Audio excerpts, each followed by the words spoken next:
Buenas tardes a todos y bienvenidos al invitado de Radio Francia Internacional. Se acaba de celebrar en la Universidad de la Sorbona, aquí en París, una conferencia internacional sobre el padre Komitas, musicólogo y etnólogo armenio, considerado como el fundador de la música clásica armenia moderna. En esta conferencia participó la compositora y musicóloga argentina Alicia Terzian, quien presentó sus investigaciones sobre la música armenia.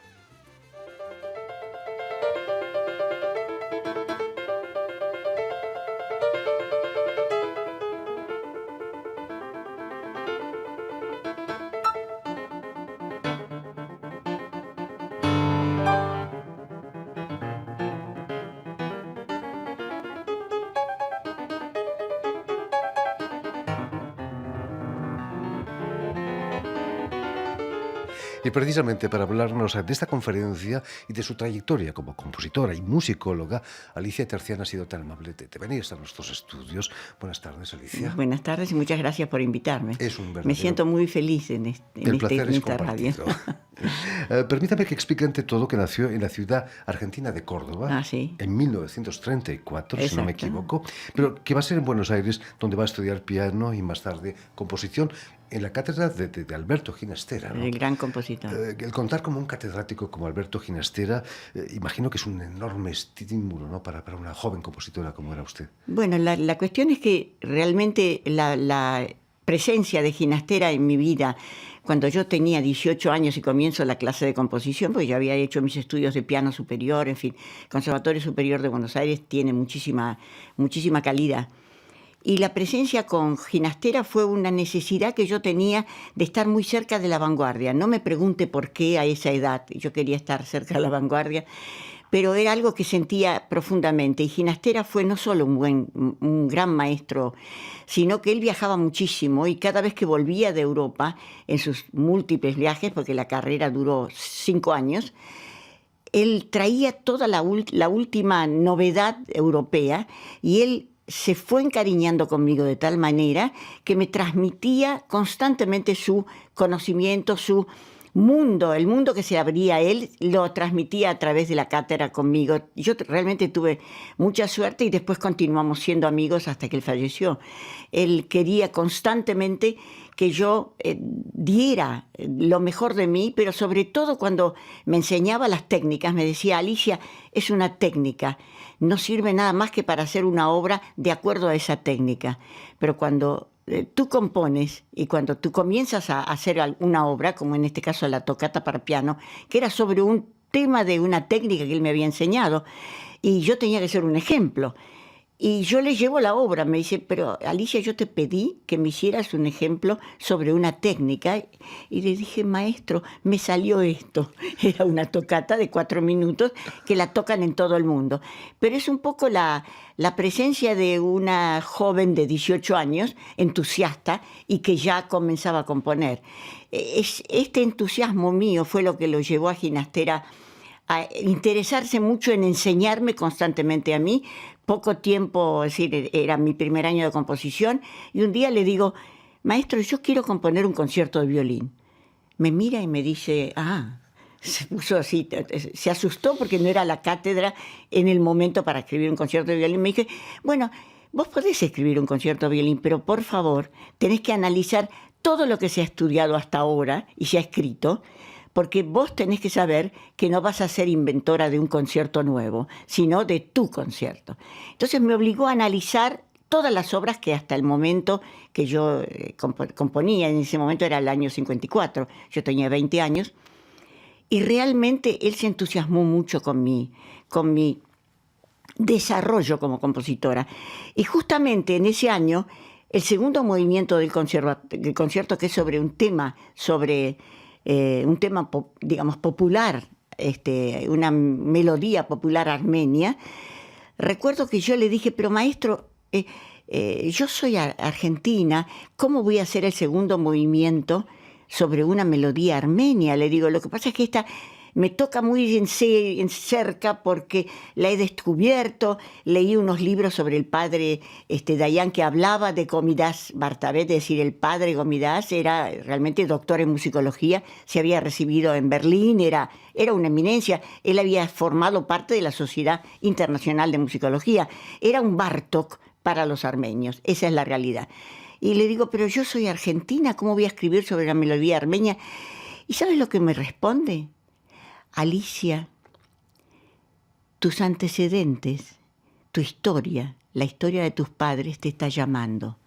No le digas que no, porque te va a abrir caminos que vos no vas a comprender por qué razón se abrieron a vos. Y tuvo razón. Yo hice ese segundo movimiento que recién le gustó mucho, me lo dijo, que está en YouTube, así que se puede tranquilamente ver. Ponen Alicia Terzian, concierto de violín, y escuchan mi concierto, una versión de China, se ha tocado más de 40 veces, y me dio la impresión de que él estaba ratificando que mi corazón, sin que yo lo quisiera, porque al ser cordobesa de la provincia, soy mucho más argentina que cualquier porteño. Entonces, él decía, no, es la esencia de donde naciste que te está llamando. ¿Fueron esos orígenes armenios que le llevaron en los años 60 a viajar a Venecia, a Europa, exactamente, para estudiar la música armenia? ¿Por qué razón? Porque ese libro en el cual descubrí yo la obra de Gomidas era un libro que estaba dirigido por otro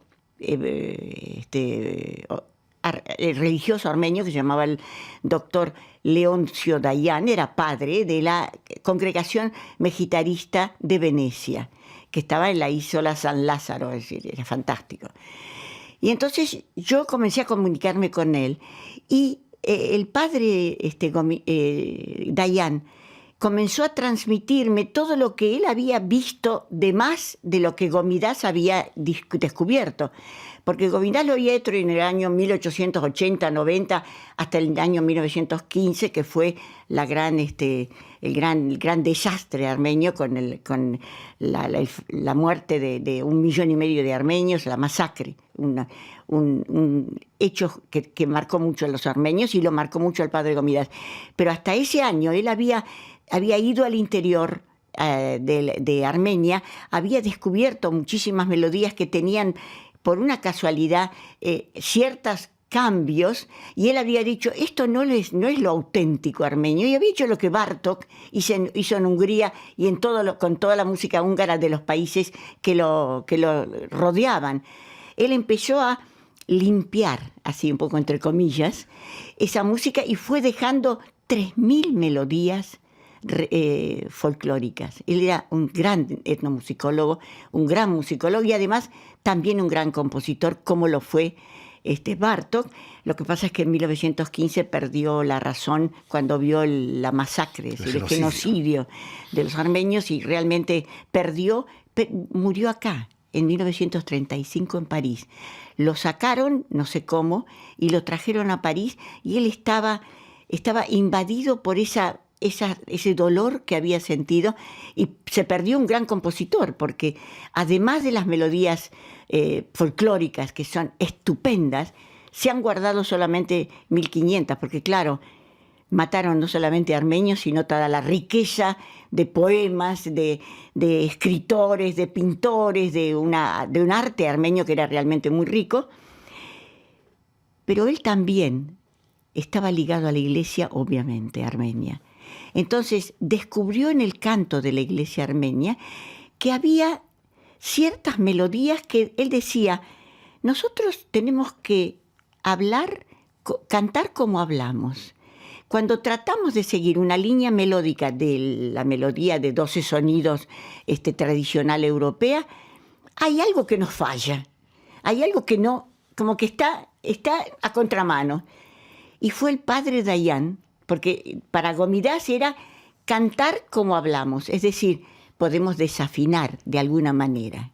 En cambio, el padre Leoncio Dayan en Venecia había descubierto que no era desafinación, sino era el cuarto de tono que él había descubierto en algunas determinadas de las antiguas, notaciones de la iglesia como tiene la Iglesia Católica, el Bizancio, todas las iglesias tienen sus propias notaciones, y él había descubierto que ese cambio era un cuarto de tono.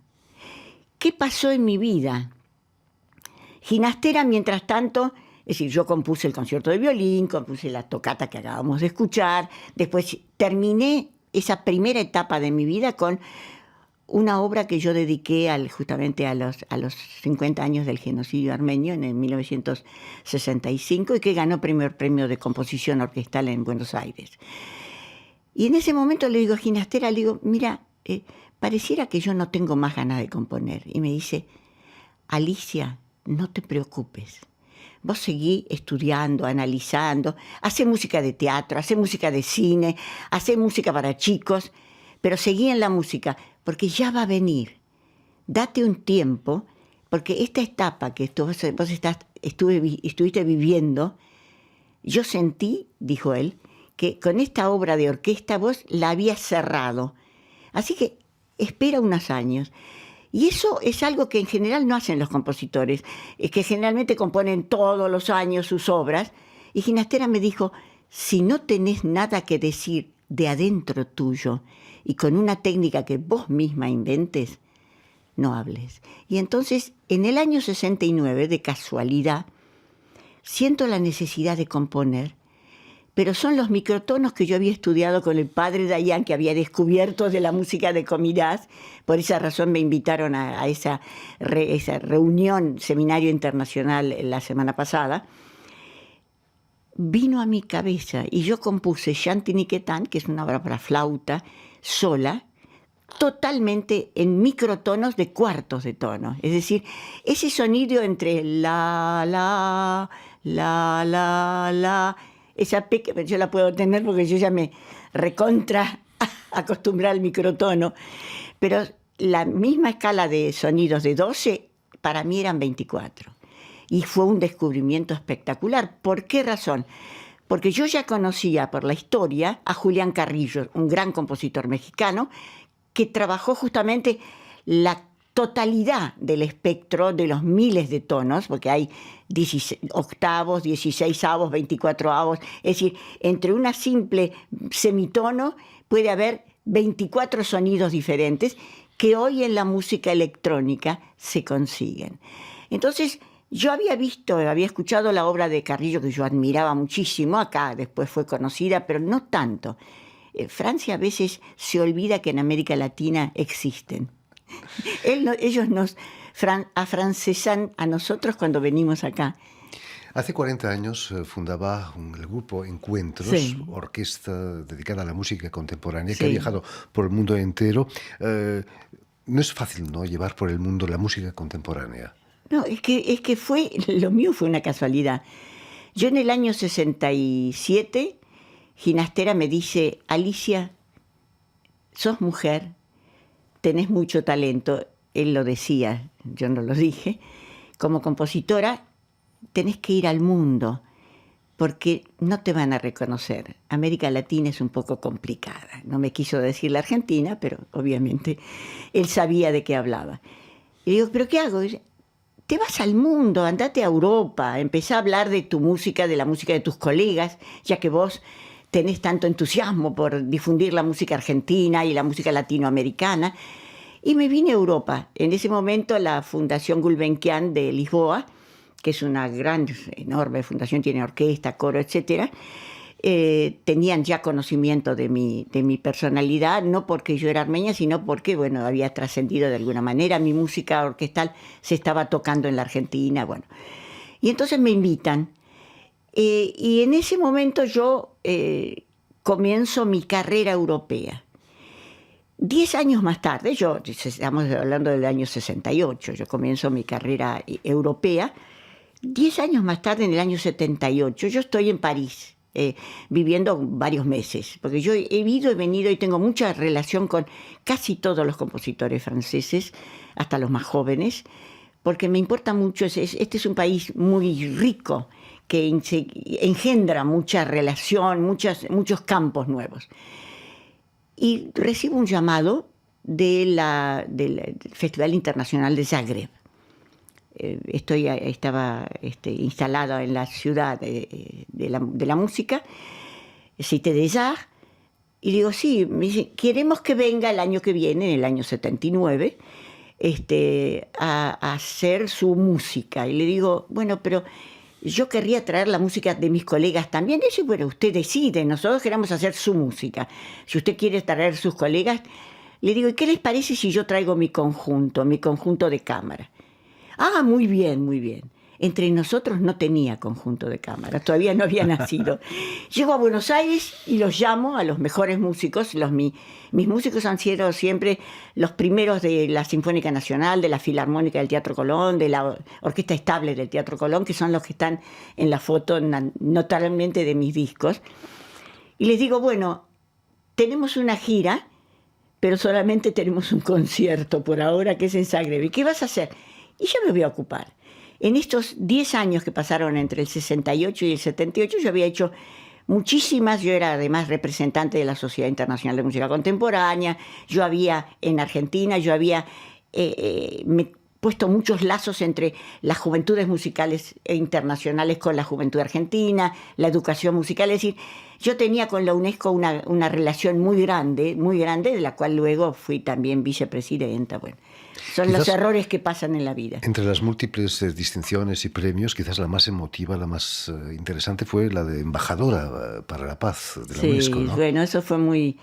Fue realmente me tocó muy fuerte, muy al interior mío, porque la idea no era es decir, mi idea era transmitir todo lo que pasa en Argentina y América Latina en la música, que a veces no es tan conocida en Europa, sino a través de compositores que vienen a vivir a Europa. Entonces yo quería que de alguna manera se abriera un camino. Por eso fue porque a través de mi trabajo en el Consejo Internacional de la Música, y yo creé el Consejo Argentino de la Música en Buenos Aires, se me ocurrió crear, siempre las mujeres se nos ocurren cosas, ¿por qué razón no crear los consejos de la música en México, en Colombia, en Puerto Rico, en Venezuela, en Perú? Y abrí el espectro de 17 países latinoamericanos, desde México hasta Chile y Uruguay. Algunos de ellos ya estaban ligados, eran 4 o 5 que estaban ligados, pero sobre todo no estaban ligados por el problema de Cuba político. Es decir, Cuba era, digamos, era otra época, estoy hablando de los años 80.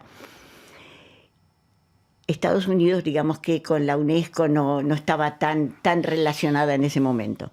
Entonces yo logré que Estados Unidos venga a una reunión internacional con todos los países, incluido Cuba, en la música, en la Argentina. Después organicé otro en México y después terminé de organizar otro en Cuba.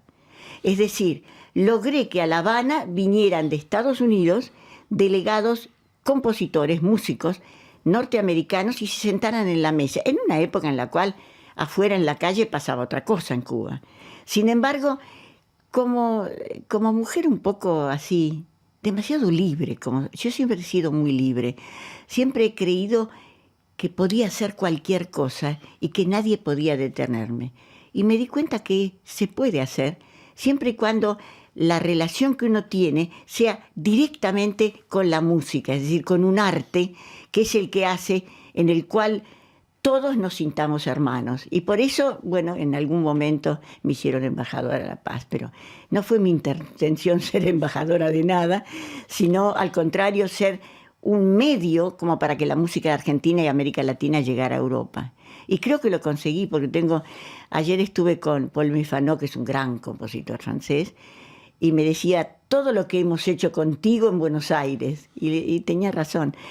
Durante estos 50 años de la Fundación Encuentros, que yo creé antes del Grupo Encuentros, y lo creé justamente para hacer relaciones con todo el mundo.